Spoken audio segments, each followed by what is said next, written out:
Jadi kita dah dengar dah apa yang disebutkan oleh Imam Ahmad bin Zain dalam mensyarahkan daripada Al-Ainiyah, iaitu syair yang telah disusun oleh Al-Imam Abdullah bin Haddad yang menyebutkan tentang kelebihan berselawat kepada baginda Rasulullah sallallahu alaihi wasallam.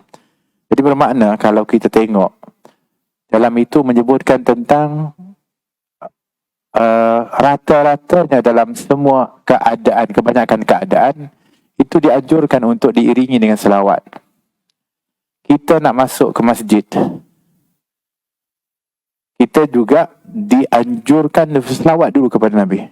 Allahumma salli ala Muhammad wa ala ali Muhammad, atau Allahumma salli ala sayyidina Muhammad wa ala ali sayyidina Muhammad, Allahumma ghfir dhunubi waftah li abwaba rahmatik. Mula dengan selawat dulu, itu diajarkan begitu. Selepas azan, sebelum doa, summa sallu alayya, kemudian kamu selawat dulu kepada aku, kemudian baru doa, Allahumma rabb hadhihi wa tamah. Subhanallah, sampai begitu kedudukan selawat itu. Sebab tu ketika Sayyidina Ubay bin Ka'ab, dia kata kepada Rasulullah, kam naj'al salata alaik, berapa aku nak selawat kepada, berapa waktu yang aku nak peruntukkan? Kata, kamu terpulang kalau begitu 1/4 waktu. Kata Nabi, terpulang, tapi kalau kamu tambah lebih baik. Kalau begitu 1/3. Dan Nabi, terpulang, tapi kalau kamu tambah lebih baik. Kalau itu separuh waktuku, terpulang, kalau lebih baik. Kalau begitu 3/4 waktu, terpulang, kalau kamu tambah baik. Kalau begitu seluruh waktuku aku berselawat kepadamu. Nabi kata, bila dia kata seluruh waktuku berselawat kepadamu wahai Rasulullah, Nabi mengatakan tukfar hammak wa yaghfir laka dhanbuk. Akan dihilangkan kerunsingan, kamu tak susah, hilang susah kamu semua kalau kamu penuhi dengan selawat, dan akan diberikan keampunan oleh Tuhanmu. Jadi ada orang kata, maknanya tak ada buat lain lah, selawat je. Itu orang tak faham lah tu. So berhenti ke? Maknanya, ya, dalam apa yang kita nak buat, ya, kita nak baca Quran, sebelum tu selawat dulu kepada Nabi. Nak masuk masjid, selawat kepada Nabi. Yang maknanya masa kita ni, dalam perbuatan kita itu diiringi dengan selawat kepada Nabi SAW. Sehingga disebutkan nak duduk pun selawat kepada Nabi, nak bangun pun selawat kepada Nabi SAW. Waktu kebas kaki ni, ni matunda yang bila nak habis ni, kebas kaki ni. Dulu berlaku, itu disebutkan dalam Kitabul Azkar. Nanti kita sampai bab tu, iaitu Ibn Abbas radhiyallahu anhu dan riwayat Ibn Umar, waktu kebas kaki dia semua-semua, alamak, tak boleh bangun dia. Sebab mereka ni kalau duduk sungguh-sungguh, tak goyang-goyang dah. Kita tak kebas lah, mana ada kebas pun dah bangun sini, kita macam-macam dah. Tapi ketika dia kebas, dia pun kata macam mana, dia pun buntut, apa nak buat ni. Tiba-tiba ada orang mengatakan, sebutlah nama kekasihmu. Sebutlah nama kekasihmu. Apa dia sebut? Muhammad sallallahu alaihi wasallam. Dia sebut tu, sihat, boleh bangun. Subhanallah. Dia katakan mujarrab, kalau sebut nama Nabi Muhammad sallallahu alaihi wasallam tu, terus baik daripada kebas dan semut-semut tu. Tak percaya, cuba lepas ni. Tapi tak pun hilang. Yang itu maknanya, kenapa? Cinta tu tak cinta betul lah tu. Dia kena benar-benar cinta. Sebab tu dia sebut nama kekasihmu. Jadi kalau sebut nama Nabi Muhammad, tak hilang. Cuba sebut nama orang lain, hilang. Sampai orang ni. Itu masalah, kan? Tapi itu sebutnya nama Rasulullah SAW itu mempunyai fadilat. Sebab tu kalau kita menyebut namanya, itu akan turun rahmat Allah Subhanahu Wa Taala. Sebut nama orang soleh pun sebut turun rahmat Allah. Ini kan pula nama Nabi SAW. Dan apa pula selawat pula yang dijanjikan dengan rahmat yang diturunkan oleh Allah Subhanahu Wa Taala. Jadi memang itu yang disebutkan, penuhkan waktumu itu dengan selawat kepada Rasulullah. Mana iringi setiap amal-amal kamu dengan selawat. Dan itu juga merupakan daripada apa yang disebutkan oleh para ulama berdasarkan dalil-dalil dan nas, bahkan amalan-amalan yang dilakukan oleh mereka orang-orang yang mulia. Bahkan disebutkan saat gempa, sebut selawat kepada Rasulullah SAW. Bahkan Imam Suyuti kata bukan hari Jumaat aja, hari Khamis pun kamu dah kena banyak selawat. Sebab nak prepare hari Jumaat tu.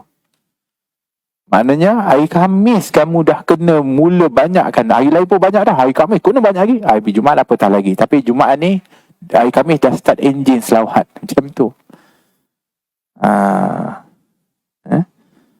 Masya Allah.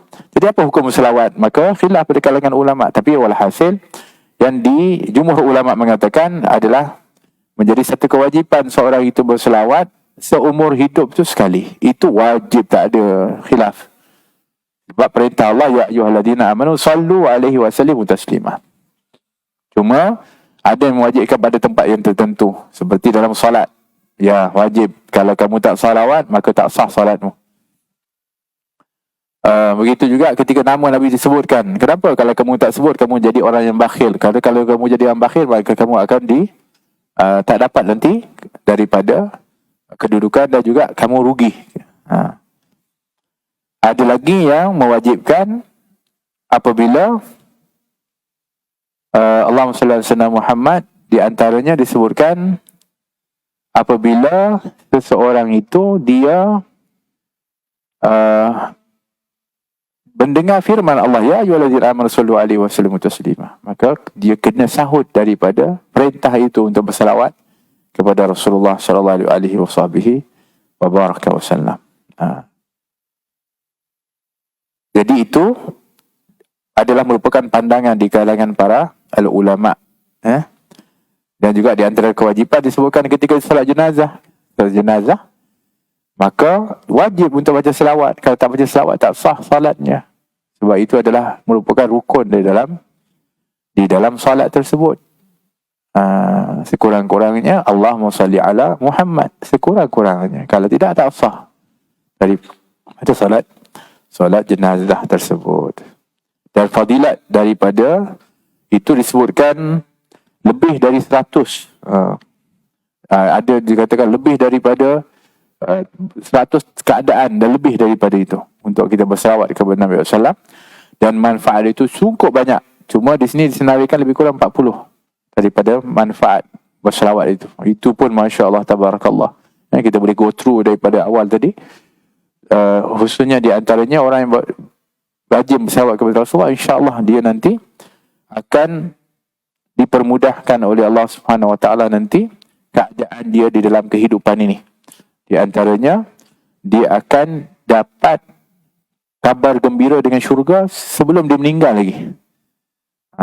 Yang tu yang kita nak kan. Sebelum kita meninggal, kita dah diberikan kabar gembira untuk dapat masuk ke dalam syurga. Masa dia dalam sakit, nak sebelum meninggal. Lagi, ketika di dalam kubur pun, dia menjadi satu hiburan kepada dia. Dia akan diperlihatkan syurga oleh Allah SWT. Ini berkat selawat kepada Nabi. Sebab dalam kubur nanti Rasulullah akan dia ditanya. Maksudnya dia datang dan ditanya oleh malaikat, kamu kenal tak lelaki ni? Subhanallah. Orang beriman dia kenal. Dia kata kenal. Dia adalah Abdullah wa Rasuluh. Tapi kalau orang yang tak beriman, maka dia tak kata dia aku tak kenal. Maka dia akan dipukul.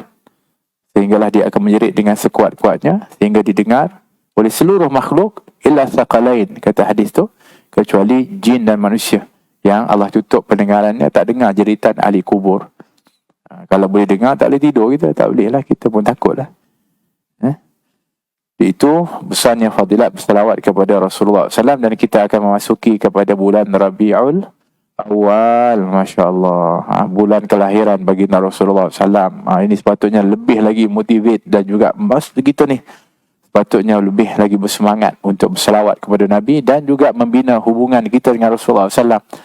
Membina cinta, mahabbah kita kepada Nabi SAW ni terus sepatutnya kita usahakan. Kerana tidak ada satu pun yang sia-sia apabila ianya berkenaan dengan Nabi SAW. Tak ada. Kalau ada orang kata, rugi je buat macam ni untuk Rasulullah. Tak ada istilah rugi kalau kita ni ada berkenaan dengan Nabi SAW. Yang baik untuk Nabi SAW tak akan pernah rugi. Sebab itu para sahabat ni dia bijak. Apa saja yang dia boleh buat dengan kebaikan untuk Rasulullah, mereka buat. Walaupun Nabi tak suruh pun. Nabi tak, ada banyak benda Nabi tak suruh mereka buat, para sahabat. Nabi tak suruh ambil air, yang pergi Rabi'ah itu pergi ambil, Al-Aslami pergi ambil itu buat apa? Yang suruh pergi pegang selipar Nabi, tak ada Nabi suruh. Nabi tak pernah kata pegang selipar aku jaga nanti orang curi. Mana ada? Dia pegang juga kerana nak dapatkan keberkahan, tapi tak pernah dihalang oleh baginda Rasulullah SAW. Tak ada satu kebaikan yang dibuat untuk Rasulullah apapun keadaannya kecuali dia membawa manfaat. Maka Rabi' al-Aslami ketika dia berkhidmat untuk nak bawa air kepada Rasulullah berwuduk pada setiap hari, Nabi tak pernah suruh. Nabi sebenarnya pun dah sediakan air pun. Ibn Abbas kata Nabi ni kalau bangun tidur dia akan pergi ke arah tempat air dia yang telah pun diambil oleh Nabi SAW. Nabi berwuduk dengan sempurna, sebaik-baik wuduk. Tapi kalau dah Rabi'ah ada sediakan, Nabi akan, kita panggil apa? Ialah menghargai daripada pertolongan dan juga khidmat. Akhirnya Nabi tanya, Rabi'ah kamu nak apa? Itu yang ditunggu tu. Tapi bukan satu hari. Ini hari-hari khidmat. Tapi akhirnya Nabi tanya, sebab kesian Rabi'ah ni, Ashabus Suffah, tak ada rumah, tak ada kenderaan, makanan pun bergantung kepada bantuan orang. Apa kata nak kahwin? Tak ada. Mungkinlah ada keinginan-keinginan yang dia tak sampaikan. Nabi pun kata, apa yang kamu inginkan wahai Rabi'ah? Mungkin kamu nak rumah, mungkin aku boleh usahakan nanti. Kalau kamu nak isteri, aku mungkin boleh nanti cuba cari yang nak kahwin dengan engkau. Itu mungkin niatnya ditanya oleh Nabi SAW. Kan? Tapi Rabi'ah ketika ditanya oleh Nabi SAW, pertanyaan itu dipandang sangat besar. Dia panggil seolah-olah satu durian runtuh kepada dia. Sebab tu dia ketika dia ditanya begitu, dia nervous. Dia bukan terus cakap, saya nak isteri cantik. Tak ada. Dia nervous. Dia puja dia. Sehingga dia pun minta beberapa saat kepada Nabi. Sekejap Nabi, sekejap. Rasulullah, bagi aku tenang dulu. Sebab takut nanti aku terkeluar cakap, rugi. Biar aku tenang, aku nak keluar yang terbaik punya permintaan ni. Dan ini peluang. Dah tenang. Okey, dah tahu. Okey, boleh. Apa dia, wahai Rabi'ah? Murafaqataka fil jannah ya Rasulullah. Aku nak menemani engkau di syurga nanti, berdamping dengan engkau di syurga nanti ya Rasulullah. La ilaha illallah. Tengok. Nabi SAW kata, wahai Rabi'ah, ada tak nak yang lain daripada itu? Mungkin ini di akhirat nanti, di dunia. Dia kata kalau itu dah dapat, yang lain pun tak ada guna apa dah. Tak nak apa pun. Masya Allah. Maka Nabi mengatakan, bantulah aku untuk kau mencapai keinginanmu itu. Bikasati salat, bikasati sujud, dengan banyak sujud, iaitu dengan banyak melakukan salat sunat. Kamu buat yang tu, maka aku nanti akan beri syafaat. Ya Allah, dia banyak salat sunat. Ya Allah. Kita pun kena ada amal ikut sunnah Rasulullah. Nanti kalau Nabi dah beri syafaat, adalah Nabi nak berhujjah. Ya Allah, dia buat sunnah aku. Ya Allah, dia ikut aku. Ini tak buat langsung. Lepas tu nak minta syafaat Rasulullah. Rasulullah nak minta apa ke Allah SWT? Selawat pun kedekut. La haula wala quwwata illa billah. Itu yang kita perlu faham. Kerana memang kita dekat sana, kita tak boleh nafikan kita bergantung kepada syafaat. Ada orang kata tak, kita rahmat Allah. Memanglah, tapi mesti melalui syafaat juga. Dan semua orang akan melalui syafaat. Tak ada seorang tak melalui syafaat. Hatta para Nabi pun. Syafaat mana? Syafaat Rasulullah, syafaatul uzma. Tak akan mula satu apa pun kecuali syafaatul uzma. Siapa yang syafaat ni? Nabi SAW. Kalau ada orang sombong kata, kita direct kepada Allah, maka dia tak tahu tentang hadis tu ke? Bahawa kita perlu syafaat Nabi SAW. Jadi kalau kita dalam qasidah sebut isfa' lana ya Rasulullah tu, betul ke tak betul? Betul ke tak betul? Betul lah, sebab memang betul yang beri syafaatnya Rasulullah. Kalau ada orang kata tak boleh, kita kena minta kepada Allah saja. Habis mana tak betul lah Rasulullah ajar kita ni. Yang kata nanti Rasulullah yang beri syafaat. Dan kalau kita sebut isfa' lana ya Rasulullah, betul ke tak betul? Ya betul. Yang tak betul orang yang cakap tak betul tu.